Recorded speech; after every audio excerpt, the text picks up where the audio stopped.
ये उन भक्तों की बात हो रही है जिन्होंने निश्चय किया है कि अब मुझे इसी जन्म में भगवत प्राप्ति करना है और खूब डट के प्रयत्न करके भजन कर रहे हैं, पर उनका कुसंग हो गया और वो भ्रष्ट हो गए। वो जितेंद्री नहीं है, वो मनोनिग्रही नहीं है, वो मन पर विजय प्राप्त नहीं कर पाए, अब वो भ्रष्ट हो गए।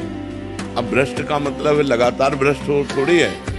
अब वो भ्रष्ट हो गए, प्रयासरत थे भजन में, उनका लक्ष्य था भगवत प्राप्ति, और शरीर पूरा हो गया, भगवान के दर्शन नहीं हो पाए, भगवत प्राप्ति नहीं हुई, तत्वबोध नहीं हुआ, तो उस भ्रष्ट का क्या गति होगी? भगवान श्री कृष्ण से अर्जुन जी ने पूछा तो उस भ्रष्ट की क्या गति होगी?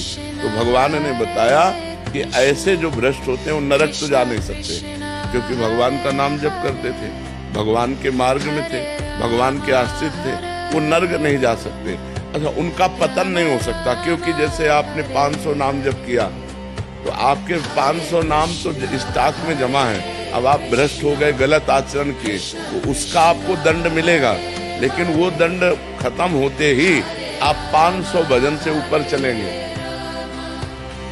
499 नहीं, पूरे 500 भजन से ऊपर आपकी गति होगी। तो अब जैसे उनका शरीर छूटा तो उनको पुण्यवान के लोकों में ले जाया जाता है, स्वर्ग आदि लोकों में। स्वर्ग आदि लोकों में जैसे वो स्त्री से भ्रष्ट हुए या जिससे भ्रष्ट हुए, वो सारे भोग उनको दिए जाते हैं। ये उनका पुण्य क्षय नहीं होगा। जैसे यज्ञ करके कोई स्वर्ग जाए, दान पुण्य करके स्वर्ग जाए, तीर्थ यातन करके स्वर्ग जाए, तो उनका पुण्य क्षय होगा, और वो पुण्य क्षय होने के बाद मृत्यु लोक में फिर पुनः अशुभ गति को भी प्राप्त हो सकते हैं। लेकिन वो भजन करने वाले का भजन तो स्टॉक में जमा है, और उसका जैसे VIP स्वागत हो, ऐसे स्वर्ग आदि लोकों में जिन भोगों के कारण भ्रष्ट हुआ, उन भोगों की बाहुल्यता उसको होगी, और जब उसकी उन भोगों में अरुचि हो जाएगी तब उसका जन्म होगा।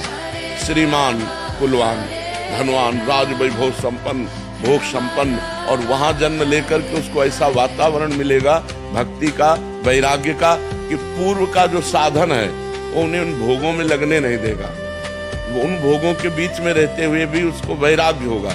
अब उसका वैराग्य इतने जोर का होगा कि जब कभी आकर्षण किसी भोग का हुआ तो वो सोचेगा कि मैं तो अपना इतना वैभव छोड़कर आ रहा हूँ, इतना भोग छोड़कर आ रहा हूँ, अब मैं भोग नहीं भोगूंगा, और वो डट करके जहाँ से उसका भजन रुका था वहाँ से भजन उसका चालू होगा, और वो प्रयास करके इसी जन्म में भगवत प्राप्ति कर देगा। अगर कहीं फिर चूक हो जाती है तो फिर उसको वही गति प्राप्त होगी, वो स्वर्ग आदि लोगों को भोग करके वो मतलब पतन नहीं हो सकता। पर जी फिर तो थोड़ा भी भजन करने वाले का पतन नहीं बिल्कुल। हाँ, इसीलिए तो हम सबको प्रार्थना करते हैं, नाम जप करो, नाम जप करो, कैसे भी करो, भाव से करो, कुभाव से करो, जैसे भी करो। मानो आप बुरी आदत नहीं छोड़ पा रहे तो भली आदत पकड़ लो ना, तो कम से कम तुम्हारे पास बुराई के साथ साथ बहुत बड़ा भजन भी तो है जो तुम्हारी हर जगह रक्षा कर लेगा, तुम्हारी बुराइयों का नाश करके ये तुम्हें उन्नति प्रदान करेगा। हम गलत बात नहीं छोड़ पा रहे, हम असमर्थ हैं, तो सही बात भी तो पकड़ लो, राधा राधा बीच में डाल लो, तो आपकी जो अशुभ गति होने वाली वो नहीं होगी, आपकी अशुभ गति नहीं होगी, आपका जो असत भाव है वो नष्ट हो जाएगा, और ये सद्भाव एक दिन आपको भगवत प्राप्ति करा देगा। इसीलिए पूज्य राधा बाबा ने कहा, एक बार भी जो राधा कृष्ण बोला उसने मोक्ष के लिए कमर कस लिया। एक बार भी राधा कृष्ण बोला तो उसने मानो मोक्ष के लिए कमर कस लिया। अब एक बार राधा कृष्ण जो बोला तो उसका पतन नहीं हो सकता, वो नरक नहीं जा सकता, क्योंकि भगवान का नाम उसके पास। ये तो बहुत बड़ी बात है, शब्दों में तो छोटी लगी। हाँ, तो इसीलिए तो, पर सबकी रति कहाँ होती है, जो इसीलिए कहा गया है कि भगवान जब कृपा करते हैं तो संत संग देते हैं, क्योंकि संत संग से भगवान के नाम रूप लीला धाम में आसक्ति हो जाती है।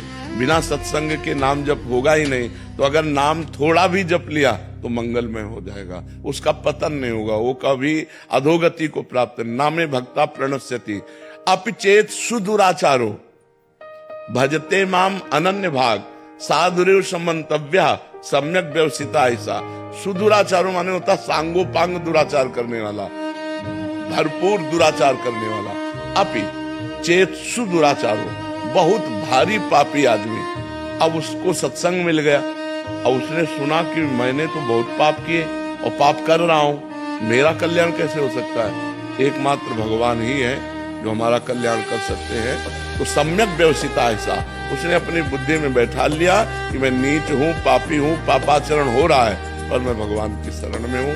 अब भगवान ही मेरा उद्धार करेंगे। और कृष्ण कृष्ण कृष्ण कृष्ण, राधा राधा राधा, और पाप कर रहा है, वर्तमान में पाप कर रहा है, तो भी उसकी दुर्गति नहीं होगी। भगवान कह रहे उसे साधु मानो, मैं उसको साधु बनाऊंगा। करो सत्य ते साधु समाना, अपिचेत सुदुराचारो भजते माम अनन्य भाव। साधुरेव समन्तव्य, उसे साधु मानो क्योंकि अब मैं बनाऊंगा साधु।